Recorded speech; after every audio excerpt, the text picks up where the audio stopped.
A letter from Anne, Martha. Is she coming up? Well, not yet, but soon, I think. She says, still trying to rent the house, but no one seems to have any money, and I'm not going to let tramps have it.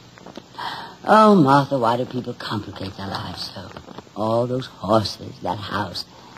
Here in Vermont, we have nothing, and yet we have everything. I wonder she hasn't popped up to see you. You haven't seen her for 3 months. Oh, she'll be up. She said she wanted to get the work done. What's that you're preparing? A baked potato? You mean Dr. Steele hasn't had his lunch yet? I knocked at his door twice. Then I fixed a tray and knocked again. When he's busy with his bugs, he's like a bear with a sore head. I wouldn't disturb him. I'll disturb him. Give me that tray, Martha. Am I afraid? I told you never to come into this room when I'm working. This joint is aseptic, and you're crawling with microbes. A fine way to talk about your wife. You've been busting in here with microbes just when I was discovering the secret of life. Well, I'm not so sure I was at this minute. Well, but you will, darling. You would have now, but, well, it's my fault. Forget it. My little bugs have met your little bugs and the food's little bugs, and they're going to have a party. And they'll get cockeyed drunk where they'll be no use to anybody. If at first you don't succeed. Come along, Doc. Say, I'm hungry. You know it's almost 2 o'clock. Keep your hands off this food. It's probably got some of your bugs in it. If the sandwich's bugs get into your bugs, it's not improbable that the bugs get into the sandwiches. What's new in the world? Guess what? Anne's coming soon. Here's a letter. Okay. What'd you do this morning? Big things. What? I walked. Where did you walk? The village. Can we sit at your table, Martha? What if I said no? Say, this is great. We'll give Anne a field day. We'll show her the great village of Brattleboro. Hey, get your fork out of my plate.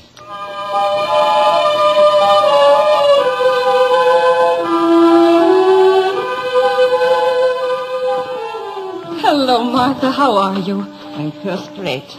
It's good to see you, Miss Anne.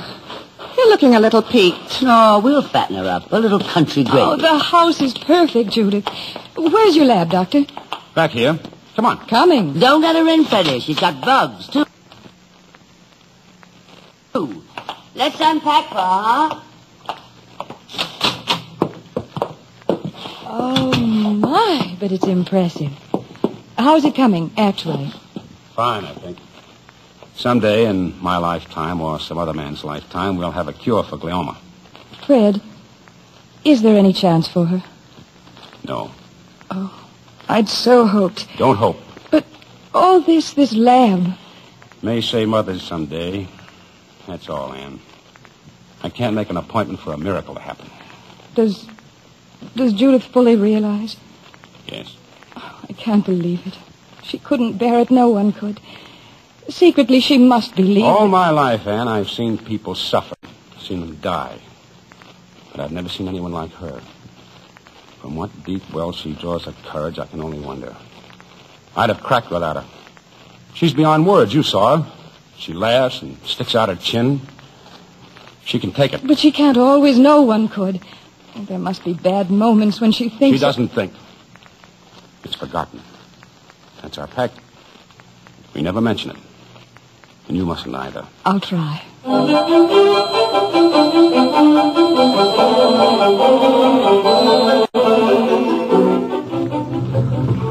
So long, Doc. Michael, don't say Doc. That's not half enough respect for my husband. Oh, but we are grateful to you, Michael, for coming all this way to see us. You will come again soon, won't you? If the weather's as beautiful as it is today, I'll be back in a hurry. Judith, here's a tongue twister. Incomparabilis. Incomparabilis. Oh. Plant them where there's plenty of sun, Anne. All right. Oh, and here's some Jonquilla Narcissus. What a pretty name, Jonquilla Narcissus. I'll name a horse after it. Oh, go along with you, Michael. So long, Anne. Goodbye, Miss Judith. When I look at you now, well, it makes me believe in those prayers I've been saying. Michael. I'll see you at the Grand National. And, Michael, if we can't make it for some reason, think of me. Goodbye, Michael. Goodbye.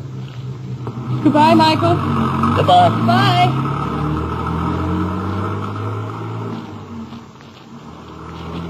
Come on, Anne, darling. Come on. We'll start our spring planting. We'll start... Those hot dogs, Kitty. Why, Judith. It's getting darker by the second. How dark it's gotten. That's funny. I can still feel the heat of the sun. Oh, no. Judith. Judith, it isn't true. There are clouds. The sun has gone. It's all right, Anne. It's all right. If the ladies' gardening group can join for a moment, I've got some news. We're going to the Big Bird. We're going to New York. They just read me a wire over the phone. I'll be over and show it to you in a second. Oh, Judith, you can't. Don't tell him. Maybe it isn't anything. This is great news. What happened, darling? Here, Judith, read the wire. Fisher sent it to me from Philadelphia. Well? Oh, nice. How nice. Is that all? Oh, will you read, Anne? I never could read your handwriting, darling. Of all the profound understatements. Dr. Frederick Steele, wild with excitement over your latest report. Biological tests convince me you may be on the right road with isolation. Isolation, see? You choke off the oxygen. Oh, no, you two wouldn't understand. Believe we should present material at board meeting in New York tomorrow. Please wire. My enthusiastic congratulations, Fisher. Oh, it's wonderful, darling. Isn't it, Anne? Please excuse what seemed my lack of enthusiasm, darling. I was bowled over for a minute. Sure. Don't I know? I'm in the clouds myself. I wired Fisher I'd meet him at 10 in the morning. Oh, did you? It means driving to Mills Junction to catch the 440.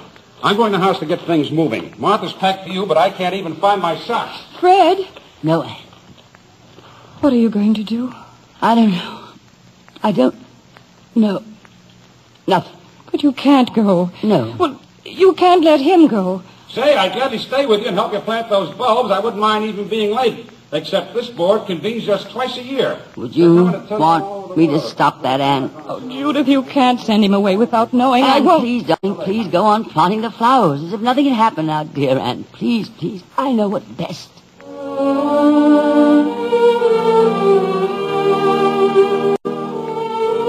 You know what this means, don't you? If it's true, it means that in 10 or 15 or 25 years, I'll begin to get someplace. Oh, very exciting, isn't it, darling? Oh, I'll say it is. Maybe we'll be acclaimed. Maybe we'll get our pictures in the paper. Yeah. Say, which one of these outfits do you want to wear? The gray or the black? Oh, I'm not going, darling. What? Look, you've not packed enough shirts. Come out of it, Judy. No, I'd rather not, really. You'll be busy. I'll just be sitting around the hotel. Nonsense. A couple of days in New York will do you some good. Please, darling, don't force me to go. Force you? Well, of course, darling, it's anything you want, but Well, I New thought... York bores me. It really does. This is my home now. I'd much rather stay here. You're trembling. Am I? Oh, it's the first time we've been separated. Man to girl get a little sentimental. Judith, I'm not going. You must. I don't know what I could have been thinking about. I'll call Fisher and tell him that I can't... Oh, darling, are you worried about me? Every minute you're not in my sight. Well, you needn't. Anne's here. Yes, but if anything should happen... It won't. It won't. I'm not afraid anymore. Judith, we agreed. That we wouldn't talk about it. Yes, I know. I used to be afraid. Oh, I've died 1,000 times. The next time death will come as an old friend. Gently, quietly. Oh, my God, Judith. We've had so much. Just minutes. If we lived to be 100, we could have no more. Oh, I've been so happy, darling. When the time comes. When it comes, I'll go with you. Fred. I swear I will. No, you won't. Couldn't be that unkind to me. Unkind? Don't you see, my darling? You've done so much for me. You've given me the bravery I needed. Do you understand how much that's going to mean to me? Mayn't I, in return, know that I've given you the bravery to go on living? I couldn't live without you. You must stop with your work, darling. You must. I wouldn't want my death to be futile and meaningless. But it is. It's futile and meaningless and cruel. No. Not if you take revenge for it. Revenge? Revenge. By wiping out this thing that is going to take me away from you. You must. You will. And with each blow you strike, you'll say, that was for Judith, my wife. Judith, I can't lose you. You'll never lose me, darling. Nothing can hurt us now. What we've had can never be destroyed. That's our victory. Our victory over the dark. And it is a victory because we're not afraid. Thank you, Judith. You must hurry now, darling. Hurry.